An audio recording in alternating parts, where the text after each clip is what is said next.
selamat bergabung kembali di channel YouTube Bimbel Star. Apa kabarnya hari ini?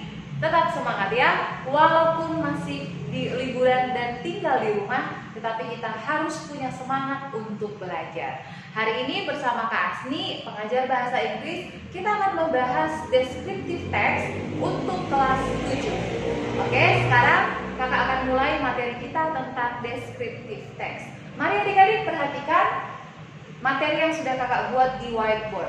Oke, descriptive text. Apa sih pengertian descriptive text? Descriptive text adalah sebuah teks yang mendeskripsikan tentang objek. Objek itu bisa berupa benda atau thing, bisa berupa hewan, animal, orang, people, and place atau tempat. Kemudian dalam sebuah descriptive text ada generic structure. Apa itu generic structure? Generic structure adalah susunan dari sebuah teks. Generic structure yang pertama itu adalah identification atau identifikasi. Di dalam identification ini itu adalah pengenalan objek pada awal paragraf. Jadi nanti di awal paragraf ini di situ kita ketahui objek apa yang akan dijelaskan. Apakah dia hewan, animal, thing, people, atau place. Oke. Kemudian yang kedua itu adalah description. Description itu adalah penggambaran atau pemaparan objek atau ciri-ciri karakter dari objek yang sudah dijelaskan dalam identifikasi tersebut. Nanti kakak akan kasih satu contoh teksnya tentang sebuah descriptive text. Nah, bagaimana cara kalian agar gampang mengingat generic structure dari sebuah descriptive text? Maka kakak akan kasih satu kunci. Ya, kakak akan kasih kunci. Ya, cara menghafalnya itu ambil dari sini ide. Jadi kamu akan buat seperti ini D C ya. Jadi identification, descriptive. Jadi ini adalah cara cepat untuk menghafal sebuah generic structure dari descriptive text. Oke deh, berikutnya kita masuk ke language features atau tata bahasa. Di dalam sebuah descriptive text ada tata bahasa yang harus kamu kuasai, yang harus kamu pahami. Yang pertama, noun. Apa itu noun? Noun adalah kata benda. Nah, kata benda ini sudah tidak asing lagi kamu dengar. Kata benda itu bisa benda-benda yang ada di sekitar kamu. Contohnya itu pulpen, table, chair, tiger, dog. Tapi bisa juga orang. Contohnya my father, my grandmother, my mother. And then itu bisa juga tempat. Contohnya like Toba, Bali, and etc. Oke, and then yang kedua adalah adjective. Adjective adalah kata sifat. Nah, kata sifat itu bisa menggambarkan keadaan seseorang atau mendeskripsikan tentang sebuah kata benda atau noun. Nah, contohnya kakak ambil di sini beautiful, big, small, and pointed. Ya, cantik, besar, kecil, mancung. Nah, itu adalah contoh adjective. Yang kedua, verb, kata kerja. Kata kerja di sini run, visit, walk, ride. Oke, dan yang terakhir itu adalah adverb, kata keterangan. Kata keterangan banyak ya dek, jenis-jenisnya ada kata keterangan tempat, contohnya in the school, in the office. Ada kata keterangan waktu, adverb of time, contohnya itu adalah in the morning, in the afternoon. Kemudian ada kata keterangan frekuensi, contohnya itu usually, always. Nah, itu sering kita gunakan dalam sebuah deskriptif. Oke deh, mari kita masuk dalam grammar. Ya, grammar yang biasa digunakan dalam sebuah deskriptif text itu adalah simple present. Apa itu simple present? Simple present adalah suatu tenses yang menceritakan tentang keadaan sekarang. Keadaan sekarang itu bisa berupa habit atau kebiasaan, fakta, atau berupa kebenaran umum yang sering terjadi atau dikenal dengan general truth. Oke, ciri-cirinya yang pertama dek, dia menggunakan verb one, kata kerja bentuk pertama. Tetapi untuk kata kerja tertentu kita harus tambahkan is atau s apabila subjeknya itu she, he, it. Oke, perhatikan. Kalau ada subjek he, she, it, maka kata kerjanya itu harus kita tambahkan s atau es. Kemudian D, to be. To be yang kita gunakan dalam sebuah simple present itu adalah is. Is digunakan apabila subjeknya itu she, he, it, kemudian am digunakan untuk I, are digunakan untuk they, you, dan we. Kemudian auxiliary. Auxiliary adalah kata kerja bantu. Kata kerja bantu yang kita gunakan adalah do.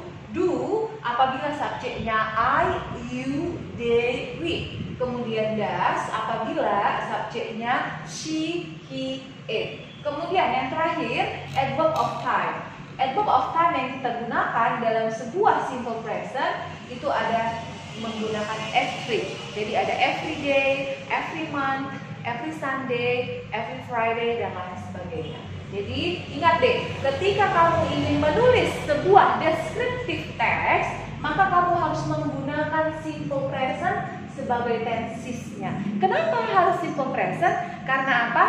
Ingat, descriptive text adalah sebuah teks yang menceritakan tentang karakter, sifat seseorang. Berarti sifat itu sifat yang kapan? Sifat yang sekarang, bukan yang lalu. Oke? Karakter yang sekarang, bukan karakter yang kemarin-kemarin. Maka dituliskanlah dalam bentuk simple present. Oke, sekarang mari kita lihat contohnya, subjek. Ya, subjeknya adalah tentang, contohnya adalah tentang my friend. Nah, ini ada sebuah teks yang kakak tuliskan, judulnya My Friend. Ya, mari kita lihat paragraf pertama. I have a friend, my friend is Betty. Betty is 12 years old. She lives in Medan. Nah, ini itu adalah apa namanya dek? Kalau jenis strukturnya yang kakak bilang tadi, ya, identification. Ya, paragraf ini namanya adalah identification. Inilah yang kita sebut dengan identifikasi. Jadi di dalam paragraf pertama ini dijelaskan objek yang akan kita deskripsikan. Siapa di sini? Ini adalah people. Oke. Yang kedua, mari kita lihat paragraf berikutnya. Betty has a long hair. Oke. Ingat deh, long ini adalah adjective yang seperti kakak jelaskan tadi. Her skin is white. She has pointed nose and big brown eyes. Okay. Besides beautiful, she is also smart. I love my friend Betty. Berarti paragraf yang kedua ini adalah tentang penjelasan bagaimana si Betty, bagaimana ciri-cirinya. Inilah yang kita sebut dengan description. Oke. Jadi jelas ya, Dek. Nah, ketika kamu ingin menuliskan sebuah kalimat atau sebuah teks deskriptif teks, harus kamu buat berdasarkan urutan ini. Identifikasi dulu, baru deskripsi. Jangan kamu balik-balik, karena apa? Enggak sinkron nanti teksnya. Jadi harus ada urutan-urutannya.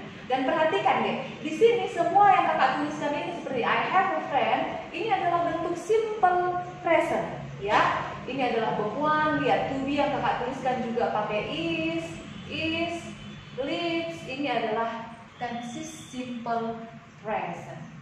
Oke dek, jadi sampai sekian penjelasan kita. Nanti kita akan bahas soal-soal. Oke adik-adik, kali ini kita akan bahas soal-soal yang terkait dengan tenses simple present dan juga teks deskriptif.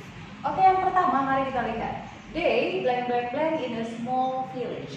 Nah, lihat, subjeknya ini adalah they.